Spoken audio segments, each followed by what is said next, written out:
तो भाई लोग नमस्कार। इस वीडियो में हम लोग बात करेंगे कल के दिन और परसों के दिन बंद होने वाला आईपीओ के बारे में। बात करने का रीज़न ये है कि भाई इन टोटल कल और परसों मिला के 3 आईपीओ बंद होने वाले हैं, ठीक है। यानी कि अगर कोई आईपीओ कल बंद हो रहा है तो ऑब्वियसली परसों बंद होने वाले आईपीओ में आप उसका पैसा यूज़ नहीं कर पाओगे। तो अगर मैं आपको सिंपली बोलूँ तो इन टोटल 3 आईपीओ ऐसे हैं जिनका पैसा आप लोग एक दूसरे में अब यूज़ नहीं कर पाओगे, ठीक है। तो इनका हम लोग बात क्यों कर रहे हैं, बात करने का रीज़न ये है कि यार आप में से बहुत सारे लोगों का कमेंट आया कि भाई फाइनल डिसीजन क्या है आपका, मिल्की मिस्ट में अप्लाई करे कि नहीं करे, शिप रॉकेट में अप्लाई करे कि नहीं करे, बिहारी लाल में अप्लाई करे कि नहीं करे, ठीक है। लेकिन उन कमेंट्स में कुछ कमेंट ऐसा भी था जिसमें कि आप लोग ये पूछ रहे थे कि भाई फंड्स का कमी है, इन तीनों में से किस में अप्लाई करना चाहिए, किसको अवॉइड कर सकता है, इस टाइप का भी था। तो मैं सोचा कि एक तो कंबाइंड वीडियो बना देते हैं। फर्स्ट ऑफ ऑल अगर मैं आप लोग को अपना पॉइंट ऑफ व्यू बताऊँ ना तो मैं तीनों ही आईपीएस में अप्लाई करने वाला हूँ, ठीक है।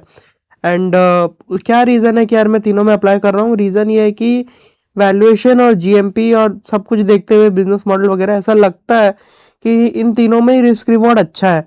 अब रिस्क रिवॉर्ड अच्छा होने से मेरा क्या मतलब है, मेरा मतलब ये है कि अगर भी ये लोग नेगेटिव लिस्ट हुए ना तो मैक्सिमम 2-3 पॉइंट के आसपास नीचे लिस्ट होंगे, और अगर ये पॉजिटिव लिस्ट हो गए तो हो सकता है कि 10, 12, 20, 30 पॉइंट भी ऊपर लिस्ट हो जाए, ठीक है। अगर मैं इन तीनों में से जो सबसे रिस्की आईपीओ है बात करूं तो वो है बिहारी लाल इंजीनियरिंग, ठीक है। तो अगर आपके पास फंड का कमी है, मान लो कि आपके पास सिर्फ 30,000 रुपया ही है, तो आप बिहारी लाल को अवॉइड कर सकते हो। लेकिन अगर आपके पास 45,000 रुपीज बचा हुआ है धूत और मोल बायो में अप्लाई करने के बाद, तो मैं बोलूंगा कि आप बिहारी लाल में भी अप्लाई कर दो, शिप रॉकेट में भी और मिल्की मिस्ट में भी, ठीक है। अगर आप रिस्क टेकिंग प्लेयर हो तो, अगर आपका रिस्क टेकिंग एबिलिटी बहुत कम है तो मैं बोलूंगा बिहारी लाल को अवॉइड कर सकते हो। बट स्टिल मेरे को इसका लिस्टिंग के हिसाब से लगता है कि पॉजिटिव लिस्ट होने का प्रोबेबिलिटी हाई है। एटलीस्ट अगर ये नेगेटिव लिस्ट हुआ भी तो ज़्यादा 2 से 3 पॉइंट या एकदम भयंकर स्थिति में 5 पॉइंट नीचे लिस्ट होगा, और अगर पॉजिटिव लिस्ट हुआ तो 8-10 पॉइंट के आसपास ऊपर भी लिस्ट हो सकता है, ठीक है। तो अगर मैं आपको अपना पर्सनल बात करूं तो मैं तो इन तीनों ही आईपीओ में अप्लाई करने वाला हूँ। बाकी आप लोग अपना बताना आप लोग क्या करने का सोच रहे हो। अगर आपके पास 30,000 है तो मैं बोलूंगा कि आप इन दोनों में अप्लाई करना, इसको अवॉइड कर देना। और अगर आपके पास सिर्फ 15,000 है तो मैं बोलूंगा आप शिप रॉकेट में अप्लाई करना। रीजन बिंग ये थोड़ा सा सेफ लगता है, ठीक है, क्योंकि अभी इसका जीएमपी बूम हुआ है। हालांकि इसका बिजनेस मॉडल इतना अच्छा नहीं है। एंड मेरे को लगता है कि इसका जो जीएमपी बूम होने का रीज़न है कि अगर आप देखे होंगे लोग ये मान के चल रहे होंगे कि यार जोमेटो स्विगी जैसा स्टॉक इतना हाई वैल्यूएशन में मिलता है तो उनके मुकाबले तो ये सस्ता वैल्यूएशन में ही आ रहा है। लेकिन आप लोग को समझ के चलना पड़ेगा। छोड़ो, इतना दिमाग नहीं लगाते। इन तीनों के ऊपर एक तो 3 डिटेल वीडियो ऑलरेडी बनाया हुआ है इंडिविजुअल आईपीओस के ऊपर, जिन तीनों का लिंक मैं आपको नीचे डिस्क्रिप्शन में दे दूंगा। वापस से मैं फंडामेंटल और बिजनेस समझाऊंगा तो कोई मतलब नहीं बनता है। अगर आपके पास सिर्फ 15,000 है तो आप शिप रॉकेट में अप्लाई करें। अगेन रीजन बिंग कंपनी जो है अपना आईपीओ का साइज ठीक ठाक रखी है।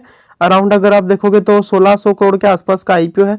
मिल्की मिस्ट को मैं इसलिए बोल रहा हूँ क्योंकि इसका बहुत बढ़िया लिस्टिंग होने का प्रोबेबिलिटी कम है, बिकॉज कंपनी थोड़ा महंगा वैल्यूएशन में अपना आईपीओ लाई है। बट ये लोग महंगा वैल्यूएशन इसलिए डिजर्व करते हैं क्योंकि भाई ग्रोथ ये लोग अच्छे से मेंटेन कर रखे हैं। एंड इसका अगर आप आईपीओ का साइज देखोगे तो छोटा ही है as compare to ship rocket. तो वो हिसाब से मैं आपको बोल रहा हूँ कि शिप रॉकेट में आप अप्लाई कर सकते हो अगर सिर्फ 15,000 है तो। बट अगर आपके पास तीनों के लिए पैसा है तो मैं बोलूंगा तीनों में ही अप्लाई कर देना, क्योंकि रिस्क रिवॉर्ड तीनों में ही फेवरेबल है, सीधा सा बात है। तो मेरा फाइनल डिसीजन यही है कि भाई मैं तीनों में अप्लाई करने वाला हूँ, क्योंकि मेरे को सही लगता है, तीनों आईपीओ सही लगता है। मैं 2-4-5 पॉइंट का नेगेटिव लिस्टिंग का चांसेस सिर पे लेके चल सकता हूँ, कोई प्रॉब्लम नहीं है। मैं सोचा था कि 7-8 पॉइंट का प्रॉफिट हो जाएगा, अगर 2-3 पॉइंट नीचे लिस्ट हो गया क्या बड़ा बात है, समझ रहे हो। जैसे कि शिप रॉकेट है, इसका जीएमपी 35% चल रहा है, मिल्की मिस्ट का 13% चल रहा है, बिहारी लाल का भी वही लोअर डबल डिजिट के आसपास चल रहा है। तो वही वाला मामला है। तो इतना ही रखते हैं इस वीडियो में।